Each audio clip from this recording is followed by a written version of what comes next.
Hello friends, आप बिल्कुल देखते हैं बिल्कुल। 24 स्पोर्ट्स का यूट्यूब चैनल और फेसबुक पेज। आपके साथ मैं हूं अंकित प्रमोद और आपकी टेलीविजन स्क्रीन पर आपको दिख रहे होंगे, एक तरफ हैं पूर्व सिलेक्टर सरनदीप सिंह जी और तेज गेंदबाज वीआरवी सिंह जी। तो इनसे बात करेंगे कि आईपीएल में अब टीमों को क्या करना होगा। लेकिन सबसे पहला सवाल, सर कोरोना की एंट्री आईपीएल में हो गई है, तो ये कैसे आप देखते हैं, किस बायोसिक्योर बबल में चूक हुई है? कल प्लेयर्स पॉजिटिव हुए हैं, हालांकि मैच हो गया, तो ये कभी खतरे की घंटी जो है वो कम नहीं हुई है। सरनदीप जी, आपसे पूछता हूँ पहला सवाल ये। नहीं, बिल्कुल अंकित, मुझे नहीं लगता प्लेयरों ने कहीं चूक की होगी। देखिए, वेदर कंडीशंस अपने ऊपर नीचे हो रहे हैं इस समय पे। जैसे हम दिल्ली में देखें, गर्मी बारिशें रेगुलरली हो रही जो इस समय पे नहीं होती, तो वहीं भी कुछ ना कुछ वेदर कंडीशंस की वजह से एस्थमेटिक्स हैं। कोई ऐसा सीरियस नहीं है कि बहुत ज्यादा बुखार है या उनको जुकाम हो रहा है, गले खराब, ऐसी कुछ चीजें नहीं आ रही। एक नॉर्मल फीवर हुआ होगा जो उनको उसमें से थोड़ा सा कैच किया होगा और जी। उसके साथ बाकियों को भी पकड़ा। बट हाँ, प्रिकॉशन जरूर रखनी चाहिए। मैं हमेशा कहता हूँ, खाने पीने पे ध्यान दें, कोई ऐसी चीजें मत खाएं तो आपके गले को लगे, जो आपको लग सकता है कि वो आपको खराब कर सकती हैं। आपका स्टमक, प्लेयर्स कुछ भी खाते पीते रहते हैं, स्टमक अपसेट्स हो सकते हैं। तो ये कुछ चीजें होती हैं जो वेदर चेंजिंग में, जब हम गर्मी से सर्दी में जा रहे होते हैं, तो ये मुश्किलें बहुत ज्यादा आती हैं। और वहां पे क्या है कि इतनी ज्यादा हीट है बहुत और ज्यादा सडनली आप उतने ज्यादा एसी, हाँ, आप ड्रेसिंग रूम में या होटल में जाते हैं तो वहां पे एसी इतने ज्यादा ठंडे होते हैं कि आपको एक्चुअली में ठंड लगनी शुरू हो जाती है। तो वहां पे आपको प्रिकॉशंस रखनी पड़ेगी, बहुत जरूरी। बिल्कुल वीआरवी जी, बायो बबल का आपको एक्सपीरियंस कोई, आप बायो बबल में अभी तक कहीं रहे अब, या कितना मुश्किल हो सकता है प्लेयर्स के लिए बायो बबल? देखिए, लास्ट सीजन जब रणजी ट्रॉफी चल रही थी तो मैं चंडीगढ़ टीम का कोच था। जी तो चेन्नई और कोलकाता में हमारे विजयधारी से मुश्ताक अली थी, तभी बायो बबल थी। तो जी थोड़ा सा देखिए, ये अपनी पर्सनल रिस्पॉन्सिबिलिटीज होती है, जैसे सरनदीप जी ने बोला, पर्सनल रिस्पॉन्सिबिलिटी है, प्रोफेशनल क्रिकेटर्स हैं। तो मेरे ख्याल से जब खिलाड़ी इस स्तर पे खेलते हैं वो गलती नहीं भी करते हैं, जी तो कहीं ना कहीं से सिम्टम्स उन्हें जरूर आए हैं, बट ये नहीं कह सकते कि कुछ उन्होंने चूक की होगी। जी तो बस यही है कि जो प्रोटोकॉल्स होते हैं, क्योंकि जैसे प्रोटोकॉल होते हैं, पहले 7 दिन हम क्वारंटाइन रहते हैं, आप बाहर नहीं जा सकते रूम से। बाद में भी एक आपके लिए एरिया निश्चित किया जाता है, कहाँ आप जा सकते हैं, जिम जा सकते हैं या स्विमिंग पूल जा सकते हैं, ये निश्चित होते हैं सारी एरिया। कुछ ऐसा नहीं होता कि प्लेयर बिना परमिशन से बाहर चले जाएगा। तो जी मेरे ख्याल से नटराजन ने कुछ ऐसा नहीं किया होगा। और बट यही है कि अब जैसे जैसे आईपीएल बढ़ेगा तो ऐसी चीज ना ही हो तो अच्छा है, क्योंकि बहुत समय बाद आईपीएल शुरू हुआ है। हम सारे एज अ व्यूअर देखना चाहते हैं कि आईपीएल अच्छा हो और ऐसी चीजें ना ही आईपीएल के अंदर आए, चाहे कोविड हो चाहे कोई बिल्कुल। और समस्या हो। लेकिन सर, जिस तरीके से केसेस सामने आए, कल 6 हैदराबाद के अगर देखें तो सपोर्टिंग स्टाफ और 2 खिलाड़ी थे। लेकिन अगर अब ज्यादा एक आध प्लेयर और अगर कोविड पॉजिटिव आते हैं तो क्या आईपीएल वापस सस्पेंड हो सकता है क्या? सरनदीप जी, आपसे। सस्पेंड तो नहीं हो सकता, हाँ, लेकिन ये देखा जाएगा कि इतना सीरियस मैटर होता है। देखिए, मैं, क्योंकि आप तो ऑलरेडी 20-25 का स्टाफ लेके ही चलते हैं, जी तो अगर ज्यादा लोगों को एक ही टीम में होना शुरू और उससे डर हो कि दूसरी टीम पे भी हो सकता है, तो जी कुछ समय तक मैं कहता हूँ कि अब हम इतने समय से इसके साथ लड़ते आ रहे हैं, इस परेशानी के साथ, कोविड के साथ, तो आप उस मैच को मे बी पोस्टपोन कर सकते हैं। मुझे जी नहीं लगता कि पूरा आईपीएल तभी हो सकता है जब 3-4 कट्ठी फ्रेंचाइजीज के अंदर अगर 6-7 केसेस निकल आए, फिर एक डर का माहौल होता है। सिर्फ एक टीम नहीं, कल लोग टीम थी नहीं, ठीक है, कुछ प्लेयरों को निकल आया, उन्होंने क्वारंटाइन किया बड़ी, लेकिन फिर भी मैच खेले और बड़ी खूबसूरती से वो मैच हुआ और अच्छा लगा कि अब हम इस चीजों से लड़ते भी जा रहे हैं और हमें समझ भी है कि इतनी जल्दी पैनिक नहीं मचाना, जस्ट वेट एंड स्टे, देखो कि कैसे चीजें हैंडल की जा सकती है। जितना काम रहेंगे उतनी अच्छी तरह से चीजें हैंडल है। सडनली डिसीजंस नहीं लेने चाहिए इतनी जल्दी इसके ऊपर। चलिए, तो अब केसेस आए या ना आए, आईपीएल होना चाहिए। मैं भी यही चाह रहा हूँ कि पर्सनली आईपीएल हो, क्योंकि आईपीएल से क्या है कि पूरे हिंदुस्तान में खुशियां आ जाती है कि चलो आईपीएल हो रहा है, अपने प्लेयर्स को रन बनाते हुए देख रहे हैं। आज के मैच की बात करते हैं जो आज मुंबई और केकेआर का होना है। वीआरवी, तेज गेंदबाज मुंबई इंडियंस के बहुत घातक है, चाहे आप एडम मिलने की बात करें, जसप्रीत बुमराह की। क्या आज हार्दिक पांड्या को प्लेइंग 11 में जगह मिलनी चाहिए अगर वो पूरी तरह से फिट है तो, और गेंदबाजी करनी चाहिए उन्हें? देखिए, यही बात मैं बोलने वाला था, अगर वो अपने 4 ओवर डाल सकते हैं अच्छे से तो उन्हें जरूर खिलाना चाहिए। नॉट एज अ बैट्समैन, उन्हें 4 ओवर अपने कंप्लीट डालने चाहिए, क्योंकि मेरे ख्याल से हार्दिक पांड्या अगर फुल पैकेज बन के आएंगे तभी इतने इफेक्टिव होंगे, तभी इम्पैक्ट डाल पाएंगे गेम में। और जैसे अपने फास्ट बॉलर्स की बात की, एडम मिलने हैं, ट्रेंट बोल्ट हैं, जय बुमराह हैं, देखो ये तीनों वर्ल्ड क्लास फास्ट बॉलर्स हैं। जैसे कल नोकिया और रबाडा ने दिल्ली के लिए किया, ये मुंबई इंडियंस के लिए कर सकते हैं।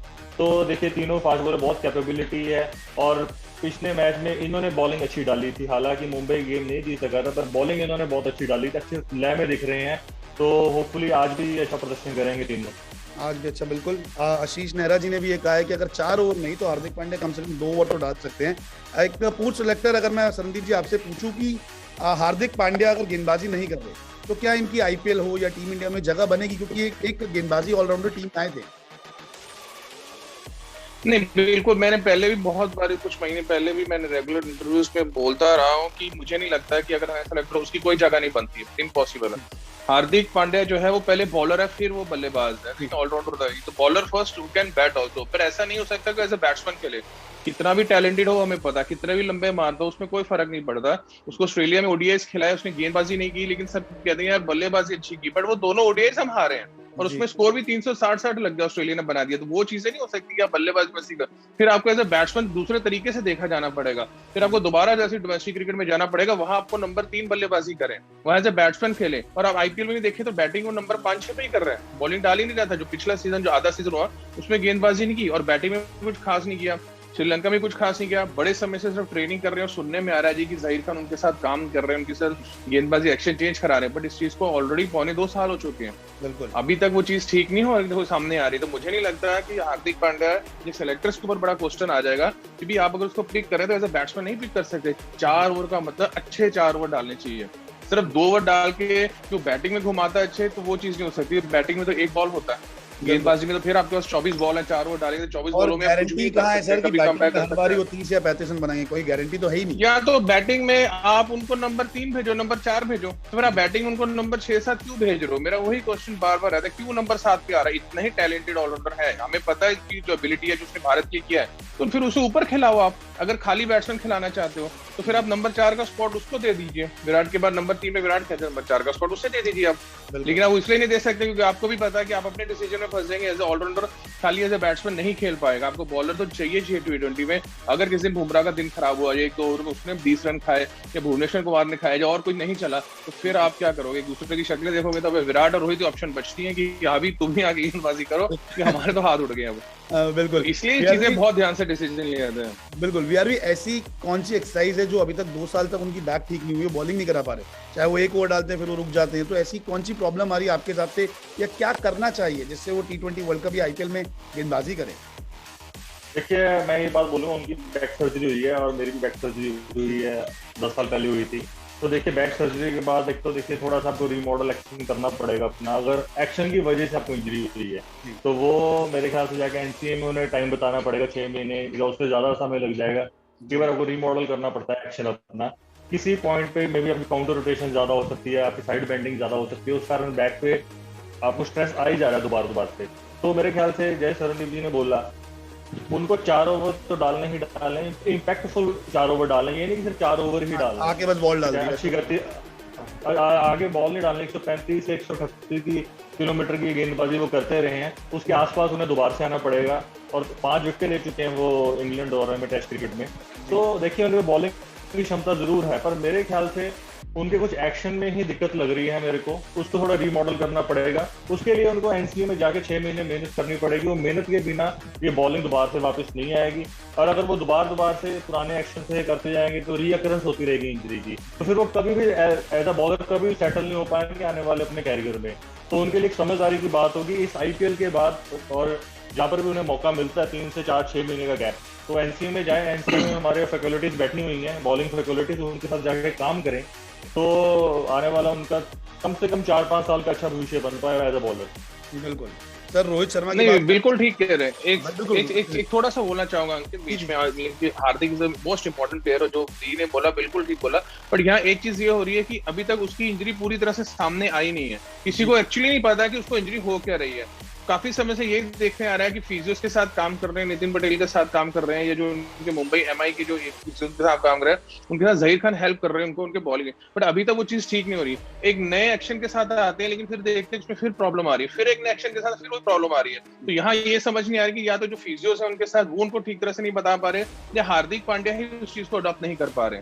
वो एक्चुअली इंजरी क्या, वो अभी तक किसी को समय पता नहीं चला, किसी ने बताया नहीं। आपको पता हो कि एक्चुअली क्या इंजरी हो रही है तो एटलीस्ट वो पता चलता है। और वी ने जैसे कहा को एनसीए जाना चाहिए, आप एनसीए जाते नहीं, आप मुंबई में होते हैं, अपने फिजियोस के साथ खुद काम कर रहे हैं, तो क्या काम हो रहा हो किसी को नहीं पता। एटलीस्ट आपको जाना चाहिए, मींस आप अपना करियर दो, अभी आपको भारत के लिए खेलना है, नॉट ओनली योरसेल्फ, आपको कंट्री के लिए आगे सोचना चाहिए। तो इतना प्रोफेशनलिज्म होना चाहिए हार्दिक पांड्या में। बिल्कुल, और यही वजह है सर, तभी 2 साल से जो है बॉलिंग नहीं करा रहे ढंग से, क्योंकि चोट ही पता नहीं लग पा रही। अगर चोट पता लगेगी तो दवाई भी टीम सफर कर रही है, टीम कर सफर कर रही है। हम हार्दिक के पीछे भाग रहे हैं, हमें पता ही नहीं कि शार्दुल ठाकुर कितना अच्छा ऑलराउंडर, हम उसे ग्रूम ही नहीं कर पा रहे हैं। हम सिर्फ हार्दिक आ जाएगा, हार्दिक कब आएगा, हर ऑलराउंडर कर पा रहे, तो उनको भी ग्रूम नहीं है। तो भी हाँ, और 2-3 ऑलराउंडर है, उनको ग्रूम ही नहीं करोगे तो आप हार्दिक को पीछे करोगे तो 2 साल आप कैसे निकलेंगे। अभी तक अभी हम वेट ही कर रहे हैं कि शायद वो आज खेले ना खेले या डाले, ये भी एक क्विज है, बिल्कुल खेलेगा नहीं खेलेगा। रोहित शर्मा पे बात करते हैं सर। रोहित शर्मा बहुत इंपॉर्टेंट है मुंबई इंडियंस के लिए, अभी चौथे पोजीशन पे है मुंबई इंडियंस। रोहित शर्मा का आज डाउटफुल है कि वो शायद ना खेले, लेकिन उनके साथ भी इंजरी की प्रॉब्लम आईपीएल में आती रहती है। पिछले साल भी इंजरी आई थी, फाइनल से पहले वो नहीं खेले, तो फिर फाइनल में खेले। तो अभी भी रोहित शर्मा इस टीम के लिए कितने की प्लेयर है, क्योंकि वो कप्तान भी है, परफॉर्मर भी है, लगातार वो अपनी टीम को जिताते आए हैं। तो आज का मैच कितना इंपॉर्टेंट होगा, क्योंकि आज अगर हार गई मुंबई इंडियंस बाई चांस तो ये पॉइंट टेबल में नीचे आ जाएगी और केकेआर जो ऊपर चली जाएगी। रणदीप जी चलिए, कोई नहीं, पहले आप कर दीजिए, आप कर दीजिए, उसके बाद कर देते। देखिए इंजरी तो उन्हें हुई है, इंग्लैंड में लास्ट टेस्ट मैच में हुई है, तो उसका देखिए खमियाजा इन्हें पहले मैच में भुगतना पड़ा। देखिए एज अ बैट्समैन तो वो है ही है वर्ल्ड क्लास, पर साथ ही साथ देखिए कैप्टनसी भी उनकी मेरे ख्याल से लास्ट मैच में थोड़ी लैक की, जहां पर बुमराह को 1 या 2 ऐड करवाने चाहिए थे, वहां पर पोलार्ड स्पिनर को ले आए थे पिछले मैच में, तो अच्छा स्टार्ट होने के बावजूद भी। तो मेरे ख्याल से उनकी कैप्टनसी भी मिस हो रही है साथ ही, क्योंकि मेरे ख्याल से पोलार्ड वो कैप्टनसी नहीं कर पाते जो रोहित करते हैं। तो आज का मैच आई डोंट नो क्यों मिस कर रहे हैं, क्योंकि पिछले मैच में जैसे जयवर्धन ने ड्यूरिंग द गेम एक इंटरव्यू किया था, तो उसमें उन्होंने बोला था कि हम उन्हें कॉशियसली रेस्ट करवा रहे हैं, तो कॉशियसली रेस्ट करवा रहे हैं, तो आज की गेम के लिए फिट हो जाने चाहिए थे, क्योंकि पहले मैच और इस मैच में 2 दिन का फर्क भी बीच में पड़ गया है, तो रिकवरी भी होगी और नेट्स में थोड़ी सी प्रैक्टिस भी की होगी, तो अच्छे उन्हें खुद फील हो रहा होगा कि मैं खेल सकता हूँ या नहीं खेल सकता हूँ। बट मेरे ख्याल से रोहित, अगर मुंबई इंडियंस के लिए रोहित को खेलना चाहिए, अगर वो 80% भी है, अगर वहां यहाँ से वो एक आधा मैच हार गए तो फिर वो नीचे जाएंगे, उनका मोमेंटम नीचे की तरफ ही जाएगा, क्योंकि थोड़ा सा मेरे को वो हल्के से ओवर कॉन्फिडेंट भी लगे पिछले गेम में कि शायद वो इजीली जीत जाएंगे, पर वो नहीं हो पाया उनसे।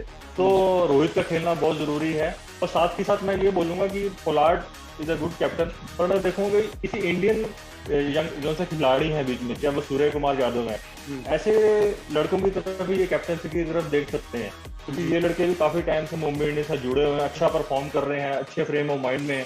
तो मेरे ख्याल से रोहित पर आज खेल लेंगे तभी मुंबई इंडियंस का क्या कहते हैं वो नैया तभी पार होगी मेरे ख्याल से। बिल्कुल, तो रणदीप जी जैसे वीआरवी भाई ने बोला कि 80% भी अगर फिट है तो आप खेल लीजिए, तो हो सकता है उम्मीद कि आज खेल ले, क्योंकि मैच जो इनका स्कोर कार्ड दिख रहा है और पॉइंट टेबल दिख रहा है वो थोड़ा डगमगा रहा है, अभी बीच में फंसे हुए हैं ये। नहीं बिल्कुल, देखिए रोहित काफी क्रूशियल प्लेयर है माइक लिए, उसमें कोई डाउट नहीं है, लेकिन प्रॉब्लम रहती है कि रोहित के साथ फिटनेस की प्रॉब्लम अब से नहीं है, 2-2.5 साल से है। उनके क्वाड्रिसेप्स, उनके बैक मसल्स में कुछ प्रॉब्लम रहती है कि जब जब उसको दर्द होता है, इंजरीज होती है, वो इकट्ठे 2-2, 3-3 महीने के लिए बाहर हो जाते हैं। उन्होंने भारत के लिए भी काफी सीरीज मिस की है, उन्होंने न्यूजीलैंड टूर मिस किया, ऑस्ट्रेलिया में भी वो लेट पहुंचे क्योंकि इंजर्ड थे, रिकवर कर रहे थे, काफी ओडीआई सीरीज मिस की। तो फिटनेस का इशू बहुत ज्यादा उसके साथ रहता है, और यहाँ भी पूरी सीरीज वो 5 टेस्ट मैच खेले हैं, रन बनाए उन्होंने, वहां फिर वो मसल ज्यादा जब वर्कलोड पड़ता है मसल दोबारा दर्द की शुरू हो जाती है। तो अभी देखिए इंग्लैंड से लेके यहाँ आपने क्वारंटाइन किया 7 दिन, उसके बाद प्रैक्टिस की, तो ऑलमोस्ट 10 से 12 दिन हो चुके हैं, अभी भी वो इंजरी पूरी तरह से रिकवर नहीं, तो इसका मतलब कहीं ना कहीं मुश्किल है, इसलिए एमआई रिस्क नहीं ले रही, और रोहित शर्मा भी इसलिए रिस्क नहीं ले रहे हैं अभी तक क्योंकि उसके बाद वर्ल्ड कप बिल्कुल ही साथ में है।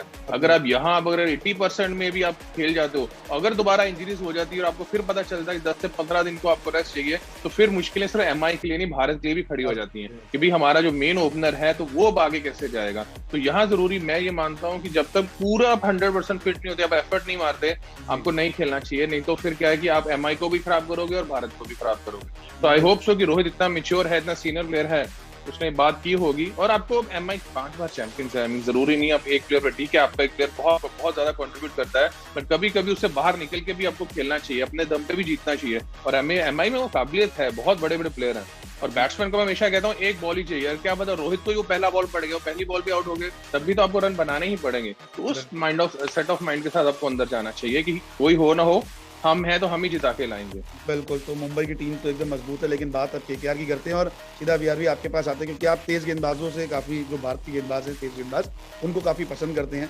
केकेआर के पास प्रसिद्ध कृष्णा और शिवम मावी जैसे बहुत लाकड़ गेंदबाज हैं, प्रसिद्ध कृष्णा जो है वो इंडिया के लिए भी उनका नाम चुना गया, लेकिन खेलने का मौका टेस्ट में नहीं मिला। वनडे तो उन्होंने डेब्यू कर लिया था। लेकिन क्या आपको लगता है आज के मैच में शिवम मावी को भी जगह देनी चाहिए प्रसिद्ध कृष्णा के साथ, क्योंकि वो युवा तेज गेंदबाज है, आईपीएल में अगर मैच्योर हो जाएंगे तो आगे उनका फ्यूचर बहुत अच्छा हो जाएगा? देखिए, उन्हें मौका तो मिलेगा, चाहे आज नहीं तो आने वाले गेम में मौका तो जरूर मिलेगा। बट बिल्कुल आपने सही बोला कि हर टीम के पास, चाहे कोई भी फ्रेंचाइज हो, इंडियन फास्ट बॉलर सबके पास 2-2 3-3 बहुत अच्छे हैं। प्रसिद्ध कृष्णा और मावी बहुत बढ़िया गेंदबाजी करते आ रहे हैं पिछले सीजन से, और जैसे प्रसिद्ध कृष्णा को भी हालांकि इंडियन टीम में भी डाला था। देखिए, अच्छी पेस से बॉल डालते हैं दोनों, पर मैं वही चीज बोलूंगा कि इनको बॉलिंग सीखनी पड़ेगी day by day, not only कि आईपीएल में। जब भी नेट सेशन में जाते हैं, जब भी मैचेस खेलते हैं, अपने स्तर को ऊपर बढ़ाना पड़ेगा, वेरिएशन थोड़ी सीखनी पड़ेगी आईपीएल जैसी टूर्नामेंट में। तो आज मावी को खिलाएंगे तो डेफिनेटली हल्का सा, चाहे अबू धाबी की पिच है, चाहे दुबई की पिच है, हल्का सा यहाँ पर मदद जरूर है निचली टूर्नामेंट में। अगर खिलाएंगे मावी एक अच्छा ऑप्शन हो सकते हैं आज भी, और प्रसिद्ध कृष्णा और रसल के साथ एक अच्छा इनका ट्रायल बन सकता है। बट मैं ये चाहूंगा कि जैसे हमने पहले भी बात की थी, नॉट ओनली आईपीएल, जितने भी आने वाले डोमेस्टिक क्रिकेट है, चाहे इंडिया खेलने के लिए क्रिकेट है, इन सारे फास्ट बॉलर्स को मॉनिटर करना चाहिए अच्छे तरीके से। जितना भी हमारा पैक है, ये मेरे ख्याल से 3-4 फास्ट बॉलर्स नहीं, यंग फास्ट बॉलर्स जो इंडिया नहीं भी खेल रहे, उसके अलावा भी 10 से 12 हमारे पास है। इनको मॉनिटर करना चाहिए, इनकी इंजरीज को मॉनिटर करना चाहिए, कितने ये बॉलिंग डालते हैं। ये मेरे ख्याल से अगर एनसीएन पर काम करेगी तो आने वाले 2-3 साल में इंडिया के पास कम से कम 10 से 12 अच्छे फास्ट बॉलर हो सकते हैं। बिल्कुल, और सर यही वजह है कि अगर हम पर्पल कैप की रेस में देखें तो हर्षल पटेल सबसे आगे हैं, आवेश खान का इसमें नाम भी है जिनको कोई नहीं जानता था। ये वो खिलाड़ी हैं जो सिर्फ डोमेस्टिक खेलते थे आईपीएल में और इतने विकेट्स उन्होंने अपने नाम ली। और प्रसिद्ध कृष्णा ने तो लास्ट मैच में विराट कोहली को एलबीडब्ल्यू भी किया, जो उन्होंने इन स्विंग मारे, तो उससे कुछ क्लियर। देखिए, एक चीज बोलूंगा, जैसे हर्षल पटेल की आपने बात की, कितने समय से वो खेल रहे हैं, और देखिए विराट कोहली उन्होंने बैक किया, ठीक है ना, नहीं तो इतनी बढ़िया परफॉर्मेंसेज उनकी पहले इनिशियली जो से पहले आईपीएल हुई उसमें नहीं आई है, पर उन्होंने हमारे विराट कोहली ने बैक किया। बैक करने के बाद देखिए परफॉर्मेंस, उन्हें पता होता है कि कैप्टन उनको इनकरेज कर रहा है, तो साथ ही साथ उन्हें पता लग जाता है कि कि कैप्टन बैकिंग में, तो वो खुल के बॉल डालते हैं, उन्हें फ्रीडम मिला हुआ है बॉलिंग डालने का। तो देखिए, चाहे हर्षल पटेल है, चाहे अवेश खान है, तो अर्शदीप है, चाहे त्यागी है, देखिए बहुत अच्छे फास्ट बॉलर्स हैं इस टाइम इंडियन प्रीमियर लीग में। और एक खेल के ये नहीं बात होती है अगर किसी को एक दिन रन पड़ भी गए हैं, अगर मार पड़ भी गए, मार पड़ते रहे भी फास्ट बॉलर सीखते हैं, कोई बॉलर चाहे स्पिनर हो चाहे फास्ट बॉलर हो। तो इस तरीके से हमारे जितना भी आने वाले फास्ट बॉलर्स हैं, चाहे स्पिनर्स हैं, they are looking very bright for the Indian team और फॉर द फ्रेंचाइजीज। हाँ बिल्कुल। सरनदीप जी, क्या केकेआर को अपनी बैटिंग ऑर्डर में चेंज करना पड़ेगा? क्योंकि देखिए पिछले मैच में तो उन्होंने अच्छी बल्लेबाजी की, शुभमन गिल हो या फिर वेंकटेश अय्यर। क्या नीतीश राणा को हम ऊपर खिला सकते हैं? क्या हम दिनेश कार्तिक को ऊपर भेज सकते हैं? उनका रोल जो है दिनेश कार्तिक का चेंज किया जा सकता है क्या? नहीं, मुझे नहीं लगता करना चाहिए, क्योंकि ना नीतीश राणा ओपनर है ना दिनेश कार्तिक ओपनर। वो अपनी स्टेट्स के लिए दे आर मिडल ऑर्डर, वो अपने 4-5 नंबर पे खेलते हैं, वो नंबर ही ठीक है। हाँ, ओपनर आपके नहीं रन कर रहे हो तो फिर आप एक चांस ले सकते हैं कि एक लेफ्टी राइटी का कॉम्बिनेशन हो सकता है, तो नीतीश राणा को ऊपर भेजा जा सकता है। बट जहां वो खेल रहे ठीक है, शुभमन गिल है और वेंकटेश ने जिस तरह से बल्लेबाजी किया है, कुछ चेंज करने की जरूरत नहीं। अपने एक विनिंग नोट के साथ शुरू किया। आपके फास्ट बॉलर्स प्रसिद्ध कृष्णा ने टू गुड ऑफ बॉलिंग अच्छा किया है। और शिवम मावी में हमेशा में, जैसे वी ने बात की, शिवम मावी एक ऐसा गेंदबाज है जिसको आपको रेगुलरली खिलाना चाहिए। नहीं, यंग फास्ट बॉलर्स को आपको मौका देना चाहिए, उसको बैक करना चाहिए। अगर आप बैक नहीं करेंगे तो अच्छे गेंदबाज नहीं बनेंगे। और जहां ही बात हमने हर्षल पटेल की है, तो एक खासियत जो विराट कोहली ने उसमें ये चीजें दिखाई है एज ए कैप्टनसी में, कि उनको बैक तो किया है, बैक के साथ उनका गेम प्लान देखिए, गेंदबाजी चेंज कर दी है। नॉर्मली अगर देखें तो हर्षल पटेल सीम पे एक भी बॉल नहीं डाला उन्होंने, जितने भी उन्होंने विकेट लिए भागे स्लो बॉल 6-4 का 24 बॉलों से 24 ही स्लो बॉल उन्होंने डाली, जोर से हिट कर रहे थे, लेंथ उनमें कर रही। तो ये एक प्लान था कि उनको करने के लिए कि नहीं भी आप स्टीम पे शायद उतना फर्क नहीं पड़ रहा, क्यों नहीं अगर आपके पास ये डिलीवरी है स्लो, तो क्यों नहीं आप तेज बीच से भाग के और उसको ज्यादा जोर से हिट करें, जिससे उनको सक्सेस भी मिली है। तो आई थिंक ये प्लान आउट होता है कि आपके कैप्टन का अपने बॉलर से परफॉर्मेंस कैसे निकालना है, जरूर उसकी एबिलिटी को पहचानना चाहिए कि इसके पास क्या क्या ऐसी चीजें हैं जिसका मैं आईपीएल में यूज कर सकता हूँ। क्योंकि आईपीएल एक ऐसा फॉर्मेट है कि गेंदबाज के पास कम से कम 4 से 5 ऐसे छुपे वेपन उसके पास होने चाहिए कि अगर एक नहीं कर रहा तो दूसरा आ रहा बॉलिंग, दूसरा नहीं आ रहा तीसरा आ रहा, तीसरा चौथा आ रहा है। तो ये एक खूबसूरती जो विराट कोहली ने अपनी कैप्टनसी में जो हर्षल पटेल से परफॉर्मेंस निकलाते हुए दिखाई है, और वही चीज केकेआर ने की है। प्रसिद्ध कृष्णा को 2-3 साल से बैक कर रहे हैं, बैक किया, कॉन्फिडेंस आया। अब जो इस तरह से गेंदबाजी लास्ट मैच में किया, आज भी आप देखेंगे वो ऐसी ही अच्छी गेंदबाजी करने वाला और बहुत ब्राइट फ्यूचर है मॉर्गन की कप्तानी को लेकर क्या सोचते हैं? मॉर्गन की कप्तानी आपको किस तरीके दिखती है? ठीक है, आपने 2019 का इंग्लैंड में वर्ल्ड कप जिताया, लेकिन आईपीएल में कप्तानी उनकी जो है वो इतनी खास नहीं। और हाल ही में कुलदीप यादव जो लेग्स में आपने लेफ्ट आर्म स्पिनर है, उन्होंने भी ये कहा कि मैं उनसे बात नहीं करता। तो कहीं ना कहीं मिसकम्युनिकेशन है पूरी टीम में। जो बीच सीजन आपने पहले कप्तान चेंज किया, कार्तिक की जगह मॉर्गन को बनाया। देखिए मिसकम्युनिकेशन नहीं, हाँ, जब आप हार रहे होते हैं फिर बहुत सी चीजें चेंजेस हो रही होती हैं। केकेआर 2 सीजन से उतना अच्छा नहीं कर रही है, तो ठीक है, दिनेश कार्तिक से कैप्टनसी लेके उन्होंने मॉर्गन को दिया, क्योंकि ऑलरेडी इंग्लैंड के कैप्टन है और इंग्लैंड वर्ल्ड नंबर 1 टीम है ओडीआई में इस समय। तो उन्होंने कहा कि नहीं, इनको देना चाहिए कैप्टनसी। माइट भी ये कुछ डिफरेंट आइडियाज के साथ अंदर आते होंगे। जहां तक कुलदीप यादव की बात है, तो आपका म्यूचुअल परफॉर्मेंस भी तो नीचे गया। आपको 2019 वर्ल्ड कप से पहले जब आईपीएल हुआ था, उसमें बहुत मार पड़ रही थी, अब उसमें आप बाहर हुए, पर फिर भी आपको बैक किया गया। हमने उनको वर्ल्ड कप में सारे मैचेस खिलाए, बट वहां से उतना अच्छा प्रदर्शन नहीं रहा, प्रदर्शन नीचे ही जाता रहा। आईपीएल में ऐसा नहीं कि आप कितने भी सीनियर बॉलर, ठीक है, अगर आप बैक टू बैक मैचेस में रन खाते रहेंगे, टीम्स के लिए विकेट्स नहीं लेते रहेंगे, तो वो भी एक क्रूशियल पॉइंट हो जाता है आपके लिए। मैं हमेशा इनसे बात करता हूँ, कहता हूँ कि अपने आप को ब्लेम करना चाहिए कि हमसे गलती हो रही है, ये नहीं कि वो आपको अच्छी तरह गाइड नहीं कर पा रहे, वो बता रहे हैं। इस प्लेटफॉर्म पे कोचिंग नहीं हो सकती है, उस प्लेटफॉर्म पे आपको कॉन्फिडेंस दिया जाता है, आपको अच्छी प्रैक्टिस दी जा सकती है, आपसे बात की जा सकती है। बट आप कहें कि आप आगे मुझे हेल्प करें, वो हेल्प करने का समय नहीं होता। हेल्प करने का समय ऑफ सीजन होता है, यहाँ रिजल्ट का टाइम है, तो आपको रिजल्ट देना। अगर आप रिजल्ट नहीं दे पा रहे हो तो आप टीम में नहीं हो। वो वरुण चक्रवर्ती को मौका मिला तो उसने देखिए कितनी लास्ट सीजन भी अच्छा प्रदर्शन किया, 5 विकेट लिए, पहले ही मैच में अच्छा प्रदर्शन किया, इसलिए वो उनकी जगह वर्ल्ड कप टीम में है। तो वो प्रदर्शन क्या है, ये इस क्रिकेट में, ये कॉम्पिटिटिव क्रिकेट है, यहाँ तो एवरी टाइम आपको परफॉर्मेंस करना पड़ेगा अगर आपको उस स्टेट हाईएस्ट लेवल पे अगर स्टे करना है और लंबा क्रिकेट खेलना है। चलिए, तो एक जाने से पहले वीआर भी आपसे, और ये बयानबाजी नहीं कि एएन मॉर्गन ने कुछ किया नहीं। हाँ, ये देखिए आई थी, ये खुद आर्टिकल छपे कि कुलदीप यादव कह रहे कि मैं उनसे बात नहीं कर पाता। अगर भारतीय कप्तान होता तो शायद मैं उनका जाता और पूछता कि मुझे बाहर क्यों। तो ये तो परफॉर्मेंस ही नहीं है, तो उसमें आप जाके क्या बात करोगे, मुझे क्यों नहीं खिला रहे? नहीं, क्यों नहीं किया सकता, ये इसमें कोई लॉजिक नहीं बनता। ये आपके बच्चे थोड़ा है कि आपने बोला और वो समझ नहीं पा रहा है, वो समझ नहीं पा रहा, ऐसे कैसे हो सकता है? अगर आप उसको नहीं समझा पा रहे, आप दिनेश कार्तिक को लीजिए साथ में, बाकी और कोचेस बैठे उनमें अभिषेक नायर बाहर बैठे हैं, उनके साथ जाके आप बात कीजिए, मैं ही समझा पा रहा, आपने समझा दिया, पूछ के बता दिया। ये excuse I don't think so ये देना चाहिए उस लेवल पे कुलदीप को। नहीं, अपनी गलती मानो, अपने इम्प्रूवमेंट करो, परफॉर्मेंस करो, चीजें अपने आप ही ठीक हो जाती हैं। हाँ बिल्कुल। तो वीआरवी, आज के मैच में किसकी गेंदबाजी जो होगी घातक साबित होगी, मुंबई इंडियंस या फिर आपकी केकेआर की? तो देखिए, मुंबई इंडियंस की होगी, और स्पेशली थोड़ा सा लग रहा है कि शुरू में जैसे पिचेज हैं यूएई में, थोड़ा सा फास्ट बॉल, हल्का सा थोड़ा सा ग्रास बाइंडेड है, तो हल्का सा बॉल स्ट्रेट भी हो रहा है, बाउंस भी हो रहा है, जैसे कल भी लिखा होगा आपने। तो मेरे ख्याल से आज मुंबई इंडियंस की जो सी गेंदबाजी है वो ज़्यादा बेहतर दिख रही है केकेआर के मुतालिक। बट मैं एक चीज़ बोलनी चाहूँगा, एक खिलाड़ी को हम मिस कर जाते हैं कि उनकी परफॉर्मेंस भी कई सालों से केकेआर के लिए अच्छी नहीं रही, जो है दिनेश कार्तिक। हालांकि उन्हें कप्तानी से भी हटाया गया, बट मेरे ख्याल से उनकी बल्लेबाजी अप टू द मार्क नहीं है। जितने वो बड़े खिलाड़ी हैं, 2004 में उनका इंडिया का डेब्यू हुआ था, तो 17 साल का कैरियर हो चुका है उनका ऑलरेडी, और आईपीएल पहले साल से जुड़े हुए हैं 2008 से। तो उनकी जो सी बल्लेबाजी है वो भी कुछ कंट्रीब्यूट कर नहीं पा रहे हैं। पिछले 2-3 साल से देख रहा हूँ मैं आईपीएल में अपनी टीम के लिए। तो कप्तानी जाने का रीजन भी एक यही था, आप टीम तो हारते हो पर आपकी खुद की परफॉर्मेंस भी नहीं हो रही है। तो साथ ही साथ जैसे संदीप जी ने बोला, कुलदीप यादव के बारे में बोलूंगा कि कुलदीप यादव को इन स्टेटमेंट्स की बजाय ज्यादा मेहनत करनी चाहिए, और जहां पर मौका मिलता है वहां पर परफॉर्मेंस करनी चाहिए। इन स्टेटमेंट से कोई फर्क नहीं पड़ता, ये बड़े सालों से बहुत प्लेयरों को देखा है ऐसे स्टेटमेंट देते हुए, पर ज्यादा परफॉर्म करे। और जैसे बात बोली, सिर्फ इन मॉर्गन नहीं है, सिर्फ लीडरशिप ग्रुप के आपके हेड कोच, आपके कोच हैं, बॉलिंग कोच है, मैनेजर, आप उनसे भी बात करिए। अगर आपसे उनसे कम्युनिकेशन नहीं हो पा रहा है, इनमें खुद की गलती भी है। एक तो परफॉर्मेंस की गलती है कि इतनी नहीं हो पा रही है कुछ टाइम से, और सेकंड ये भी है कि सिर्फ आपने कोच से, कैप्टन से ही कम्युनिकेट करना है, बाकी भी हैं बहुत लोग हैं उनके साथ कम्युनिकेट करिए, और सीनियर खिलाड़ी उनसे कम्युनिकेट करिए। और मेरे ख्याल से जब तक खिलाड़ी खेलते हैं उन्हें सिर्फ खेलने पे ही अपना ध्यान रखना चाहिए, रादर देन इधर उधर भटकने से, इधर उधर की बातें करने से। वो एक अच्छा मैसेज देती बात। तो पर जैसे आपने वैसे क्वेश्चन पूछा, बट एमआई विल बी कि will be better bowling unit today. तो जीत के दावेदार भी एमआई। आपकी प्रेडिक्शन क्या है आज के मैच की, कौन जीत सकता है, एमआई या फिर केकेआर? देखिए, एमआई पहले मैच में बुरा खेली थी और केकेआर अच्छा तो मेरे क्या पर और मत करवाना कि बराबर का कंपटीशन है। हाँ कहीं सुपर लेकिन ओवर बराबर करा का दिया आपने, कंपटीशन होगा इसमें बेकार खेली वो अच्छा खेली तो सुपर ओवर करवा देते, ऐसी चीजें मत करवा देना।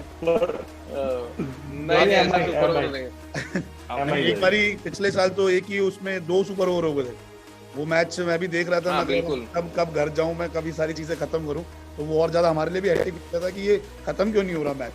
तो सरनदीप जी, आपकी प्रेडिक्शन आज के मैच के लिए, कौन जीत सकता है? नहीं बिल्कुल, मैं केकेआर को फेवरेट मानता हूँ। केकेआर जीत सकता है, विनिंग नोट के साथ शुरू किया, एक कॉन्फिडेंस के साथ अंदर आ रहे हैं। एमआई के साथ क्या है, क्योंकि बॉलिंग बहुत अच्छी है, उनको वो कौन है, बट कहाँ फिर भी अगर मैं बैटिंग की बात करूँ, अगर अच्छा फास्ट बॉलिंग अच्छा स्पेल पड़ रहा हो, अगर रोहित शर्मा और हार्दिक आपके पास नहीं है तो फिर एमआई मुश्किल में है। तो इस समय मैं केकेआर को फेवरेट मानता हूँ कि केकेआर ही अच्छा करेंगे, क्योंकि इनके ओपनर्स दोनों अच्छे रन बना रहे हैं और एक अच्छा कंपटीशन देखने को मिलेगा जसप्रीत बुमराह और शुभमन गिल के बीच में आज। बिल्कुल सर। और डेफिनेटली वेंकटेश, जिस तरह से वेंकटेश ने आगे मारा, देखते हैं कि बुमराह को आज कैसे मारते हैं आगे। जैसे विराट कोहली से ट्रेनिंग भी, मैच के बाद विराट कोहली से ट्रेनिंग भी ली उन्होंने, किस तरीके से बैटिंग। बिल्कुल, मैंने देखे हैं विजुअल्स देखे हैं। तो शायद वेंकटेश को लेना पड़ेगा, जैसे सरनदीप जी ने बोला, बुमराह और शुभमन गिल और वेंकटेश को बोल्ट का सामना भी करना पड़ेगा, बॉल थोड़ी सी स्विंग करती है उनकी इनिशियली, थोड़ा उनका भी टेस्ट होगा वेंकटेश का अच्छे बॉलर के सामने। सर आप दोनों का बहुत बहुत धन्यवाद अपना कीमती वक्त मुझे देने के लिए और हमारे चैनल को देने के लिए, और कई सारी बातें शायद किसी को नहीं पता होगी वो आपने आज यहाँ पे बताई है। तो thank you so much sir. एक बार फिर से कल एक बार फिर से मुलाकात करेंगे, डिस्कस कर लेंगे, साथ में गपशप और करेंगे। Thank you so much sir. Thank you. Thank you.